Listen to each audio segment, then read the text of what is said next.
All right, we're beginning. Welcome to the YouTube Sports Network. I am your host, Mr. Devin.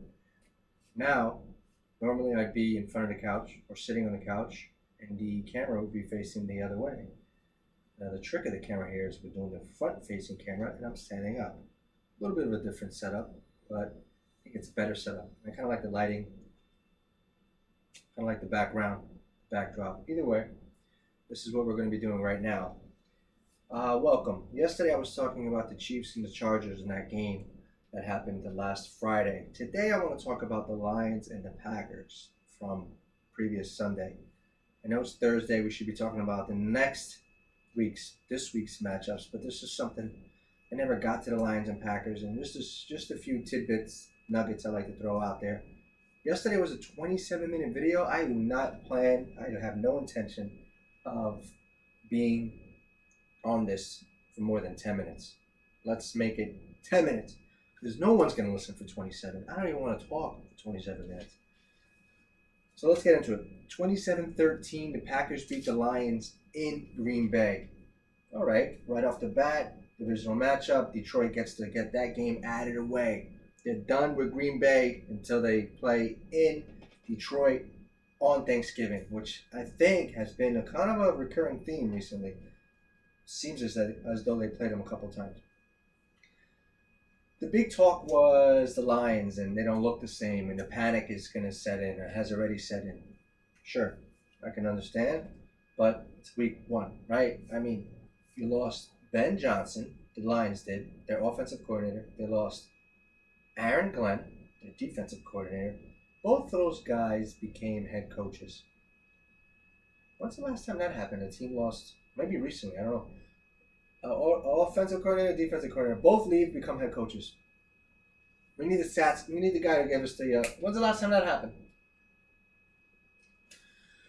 So that's what we need to find out. But anyway, can you imagine you lost both your leaders in that on both departments, personnel wise? So think about it. All right, so they're not gonna right off the bat come out firing all cylinders. So you gotta give them a pass on that.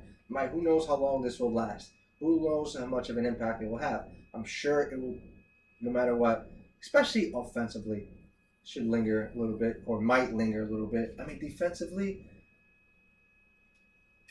what's the guy's name? Kelvin Shepard? Is he a linebacker? He looks. I looked at him like Shepard. I remember seeing Shepard, linebacker. I can't remember what team. Not Patriots. Oh, maybe it was the Lions. I don't remember exactly. I remember seeing Shepard. What we're getting into is this. Offensively, let's talk about the offense.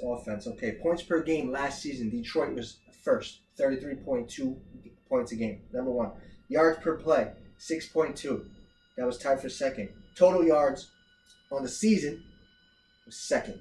So the Lions were obviously a top two offense in the league. Okay. Big deal. I mean, everyone had a lot of 1,000-yard receivers last year, by the way. St. Brown, Jameson Williams. Gibbs and Montgomery, both running backs had great seasons. Gibbs' breakout is supposed to happen this year. Montgomery's going to be that steady horse, right? Everyone else offensively is returning as far as the receivers, except Tim Patrick. I think he got traded to the Jaguars. Which, why would he go there? There's a lot of guys there. Well, whatever. Anyway. So those are the numbers from last season. This is the scenario now, right? So the Lions in this game had 16 first downs. The Lions last season had their fewest amount of first downs in a game was 17.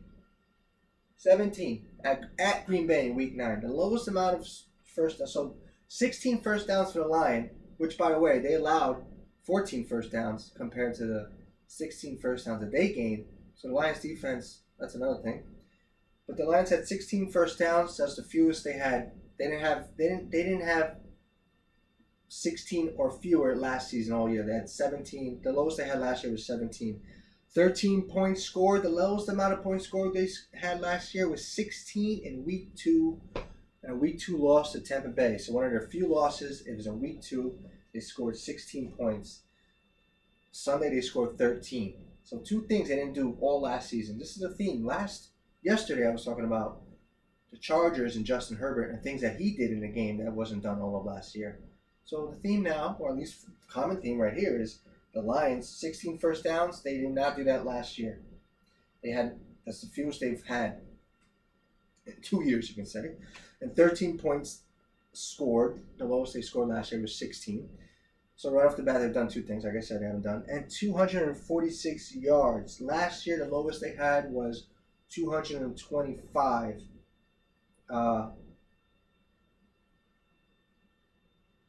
Was 200, but I'm looking at this. But they scored 52 points that game. Am I bugging out? They scored 52 points on 225. I'm bugging. Anyway, but long story short, they had 225 yards last year against Tennessee, 246. So this is like the second lowest amount of yards of the game. What I'm trying to say is the offense was not getting much going. But again, early in the season, kind of have to transition with this new regime or this new coaching, the new personnel, at least the head guys at the offensive department, defensive department. But the Lions do have a lot of their guys back as far as players are concerned, right? So I guess it's just going to be some type of adjustment in-game action. Okay. So a lot of people are talking about the Lions and how they're, or some of the heads on TV are saying panic. But I think panic should be held off until after that I think the panic should be held off until we see a little bit more. Because the main reason why I actually wanted to make this video is because I think we're not giving a lot of credit to the Packers. Last season, the Packers were 6th overall in points per game allowed. So they were already an established, pretty well underrated established defense. Now they added Micah Parsons. So let's just factor that one in. Wow, they added Micah to a defense that already limited the points. Okay, side note. But points per game allowed last year, I said 6th overall, just under 20, 19.9. Passing yards a game, 13th. Completion percentage, right? They were actually not very good at completion percentage-wise. 67.4, that's 25th.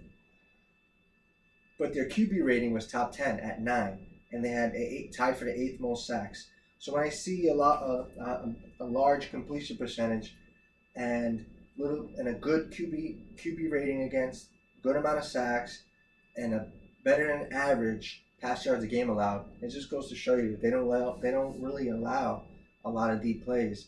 They're probably more of that let the plays in front of you. A lot of the actions in front of them, more like a maybe bend but don't break and be really good in the tough areas. Although red zone last year, they weren't very good. So they kind of they don't allow many teams to run up and down on them throughout the field. When I say run up and down, I mean get up offensively up and down the field. And last year, if you want to talk about run, they were 7th in rush yards a game. They were 3rd overall in yards per attempt allowed. So they allowed 4 yards per attempt. And their third down percentage actually was 12th overall. So I think it was a red zone that was pretty high. Or they were pretty low on the list. But what I'm trying to say is, defensively, the Packers were pretty good last season. Top 10 in a good amount of categories. Just outside the top 10 in a few. So you couldn't really run on them. You couldn't really pass on them. You can complete passes, but you couldn't get too many yards on them. And their QB rating against wasn't that great. So you factor those numbers, and you bring them into week 1, Lambeau, at home, opening at Lambeau, bringing in the Detroit Lions, who are their rival, an increasing rival, obviously, but long-time rival, and you add Parsons into the mix. The enthusiasm is super high. They got this Matthew Golden kid. I've been calling him Marcus Golden for a couple videos ago. Matthew Golden. There's a lot of good things for Green Bay. There's a tough scenario for the Lions to go into and win. And I understand they scored a late touchdown. I think they scored a touchdown in the 4th quarter. They had 6 points going into it, so they made it more respectable, right? 13 points scored. So yeah, but what I'm trying to say is, give the Lions some time. Let's see a little bit more before we start panicking on them and what they're going to do. They need to adjust with the coordinators, get everybody, more comfortable in their roles, and get the confidence up in the room. And we're going to be all right, especially with Dan Campbell making commercials, talking about 80,000 different sauces.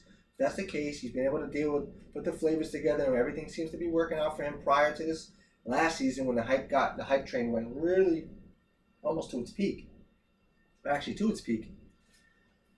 So let's just see how they get going. So I just think that we should give the Packers a little bit more credit. And I think the Packers are legitimately a dangerous team.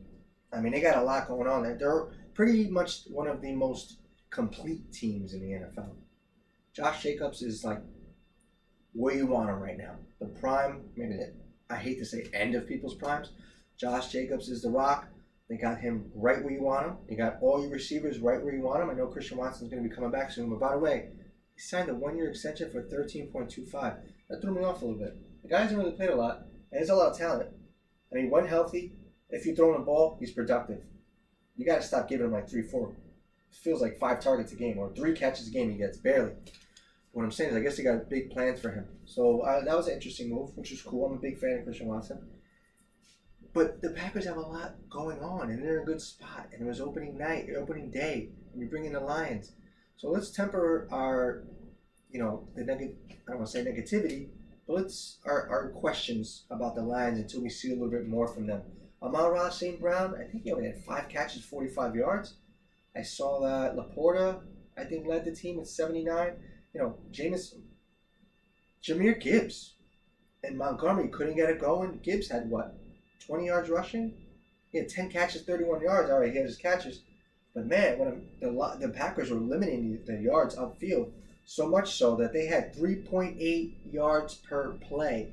The Lions did. That is the lowest in football after week 1. Okay. It's only week 1, but you see, they really shut down a good Detroit team. And the moral of this is give the Lions some time. Give more credit to the Packers for being a good team, a very good team. And there's no doubt in my mind that they're going to make a deep playoff run. What would stop them? Only themselves. They're going to do that 49ers thing where they just get in their own way. I think this team is really good. They have a lot of good players, good coaches, and guys at the right age and the right point of their careers. The Lions, let's see where they're at. Give them a little bit of time to adjust to this new scenario of being a top dog going into last season, or at least getting more love, having very high expectations, pretty much riding it out pretty well, having a tough loss against the upstart Washington Commanders in the playoffs in that crazy game.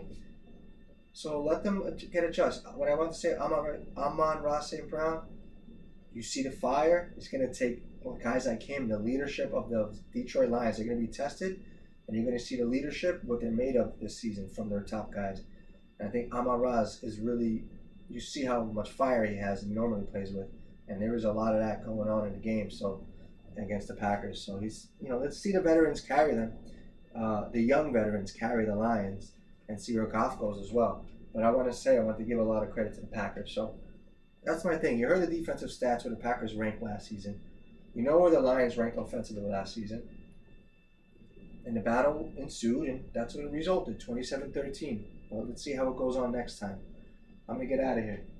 It has been just about 14 minutes, just under 14 minutes. So over and out. Thank you for listening.